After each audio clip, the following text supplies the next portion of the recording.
প্রিয় দর্শক, বাংলা ব্যান্টার চ্যানেলে আপনাদেরকে স্বাগতম। আজকে আমরা ইরান যুদ্ধের সাম্প্রতিক আপডেট নিয়ে কথা বলবো। ইরান যুদ্ধ 1 মাসের উপরে পার হয়ে গেছে, এখনো তেমন কোনো সুরাহা হয়নি। তো ইরানে যুক্তরাষ্ট্রের যুদ্ধ বিমান ভূপাতিত হওয়ার কথা বিভিন্ন সংবাদ মাধ্যমে স্বীকার করেছেন মার্কিন এক কর্মকর্তা। সেই যুদ্ধ বিমানে পাইলটদের খুঁজতে মার্কিন একটি উদ্ধারকারী হেলিকপ্টার ওই এলাকায় গেলে সেটিকেও ভূপাতিত করা হয়। ইরানের মেহের নিউজ এজেন্সি প্রতিবেদনে এমনটি দাবি করা হয়েছে যে ক্ষেপণাস্ত্রের আঘাতে মার্কিন হেলিকপ্টারটি ভূপাতিত হয়। প্রতিবেদনে বলা হয়, নিখোঁজ পাইলট ও ক্রুদের সন্ধানে নিয়োজিত একটি মার্কিন হেলিকপ্টারকে লক্ষ্য করে শক্তিশালী ক্ষেপণাস্ত্র নিক্ষেপ করা হয়েছে। এর আগে থেকেই যুক্তরাষ্ট্র তাদের যুদ্ধবিমানের পাইলটকে উদ্ধারে ওই এলাকায় ব্যাপক তল্লাশি অভিযান চালাচ্ছিল। তো হেলিকপ্টারটি হামলার শিকার হওয়ার পর সেটির বর্তমান অবস্থা বা ভেতরে থাকা আরোহীদের কোনো ক্ষয়ক্ষতি হয়েছে কিনা তা তাৎক্ষণিকভাবে নিশ্চিত করা যায়নি। এদিকে মার্কিন প্রেসিডেন্ট ডোনাল্ড ট্রাম্প সামাজিক যোগাযোগ মাধ্যমে একটি ভিডিও পোস্ট করে বলেছেন, ইরানের সবচেয়ে বড় সেতুটি হামলায় ধ্বংস করা হয়েছে। তিনি আরো বলেন, বেশি দেরি হওয়ার আগে ইরানের উচিত যুক্তরাষ্ট্রের সঙ্গে চুক্তি করতে রাজি হয়ে যাওয়া। সম্প্রতি হোয়াইট হাউস থেকে ১৯ মিনিটের একটি ভাষণে ট্রাম্প এই যুদ্ধকে চূড়ান্ত ও অপ্রতিরোধ্য বিজয় বলে বর্ণনা করেন। তিনি বলেন, আমেরিকা ইরানে কাজ শেষ করার খুব কাছে পৌঁছে গেছে। ট্রাম্প বলেছেন, ইরানের বিরুদ্ধে চলমান মার্কিন-ইসরায়েল সামরিক অভিযান আগামী কয়েক সপ্তাহের মধ্যে শেষ হতে পারে। তবে একই সঙ্গে তিনি হুঁশিয়ারি দিয়েছেন যে এর আগে হামলা আরো তীব্র হবে এবং এতটাই তীব্র যে তা ইরানকে প্রস্তর যুগে ফিরিয়ে নিয়ে যাবে। ট্রাম্প বলেন, আগামী ২ থেকে ৩ সপ্তাহ আমরা তাদের অত্যন্ত কঠোরভাবে আঘাত করব। আমরা তাদের প্রস্তর যুগে, স্টোন এজে ফিরিয়ে নিয়ে যাব। সেখানেই তাদের থাকা উচিত। এর মধ্যে অবশ্য আলোচনাও চলছে। ট্রাম্প দাবি করেন, ইরানের সামরিক সক্ষমতা মারাত্মকভাবে দুর্বল হয়ে গেছে। তিনি বলেন, ইরানের ক্ষেপণাস্ত্র ও ড্রোন ব্যবস্থা ব্যাপকভাবে সীমিত হয়ে পড়েছে এবং অস্ত্র কারখানা ও রকেট উৎপাদন কেন্দ্র ধ্বংস হয়ে গেছে।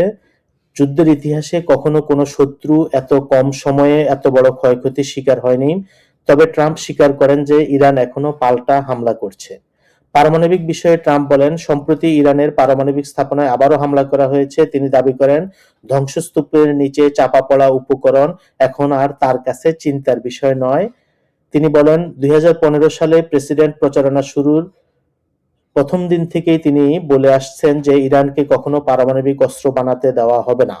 তিনি আরো অভিযোগ করেন যে নজিরবিহীন গতিতে পারমাণবিক অস্ত্রের দিকে ইরান ছুটে চলছিল, যদিও নিরপেক্ষ পর্যবেক্ষকরা এই দাবি নিয়ে দ্বিমত পোষণ করেন।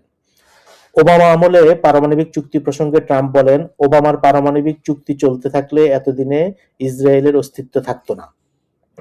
তবে ট্রাম্পের ভাষণের সবচেয়ে চমকপ্রদ মন্তব্য ছিল শাসন পরিবর্তন নিয়ে। তিনি বলেন, শাসন পরিবর্তন আমাদের লক্ষ্য ছিল না। আমরা কখনো শাসন পরিবর্তনের কথা বলিনি, কিন্তু তাদের সব শীর্ষ নেতার মৃত্যুর কারণে শাসন পরিবর্তন হয়ে গেছে। তারা সবাই মারা গেছে। হরমুজ প্রণালী নিয়েও কথা বলেন ট্রাম্প।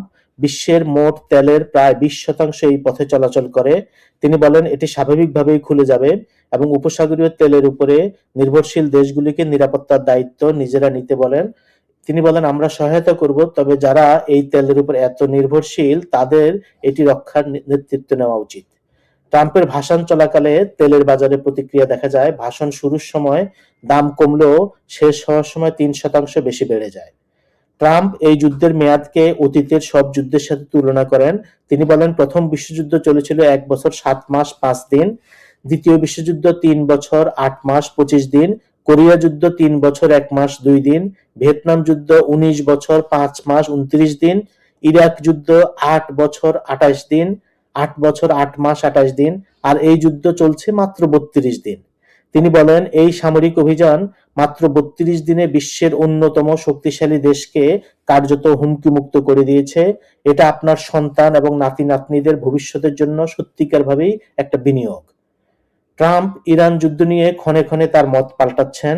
এখন আর তিনি ইরানের ক্ষমতা পরিবর্তন চান না। ইরানের ইউরেনিয়াম নিয়েও তার আর মাথা ব্যথা নেই। এখন ইরান যুদ্ধ থেকে মানে মানে বের হতে পারলেই তার শেষ রক্ষা হয়। যুদ্ধ থেকে কিভাবে বের হওয়া যাবে সেটা নিয়ে অনেক দিন থেকে আলোচনা চলছে, কিন্তু কোনো সমাধান পাওয়া যাচ্ছে না।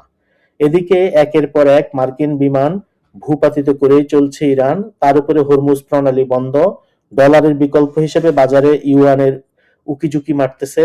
ফলে আন্তর্জাতিকভাবে মার্কিন যুক্তরাষ্ট্রের ক্ষমতা খর্ব হতে চলছে। কোনো দেশই আমেরিকার কথা শুনছে না, বিশেষ করে ট্রাম্পের কথা শুনছে না। ন্যাটো বা অন্যান্য বন্ধু রাষ্ট্র কেউই ইরানের ব্যাপারে ট্রাম্পের সহগামী হতে চাইছেন না। ইউরোপিয়ানদের মধ্যে প্রথমে স্পেন বিদ্রোহ করে, পরে দেখা গেল যে এখন ফ্রান্স এবং অন্যান্য দেশও, এমনকি অস্ট্রিয়া পর্যন্ত তাদের আকাশসীমা ব্যবহার করতে দিতে চাইছে না।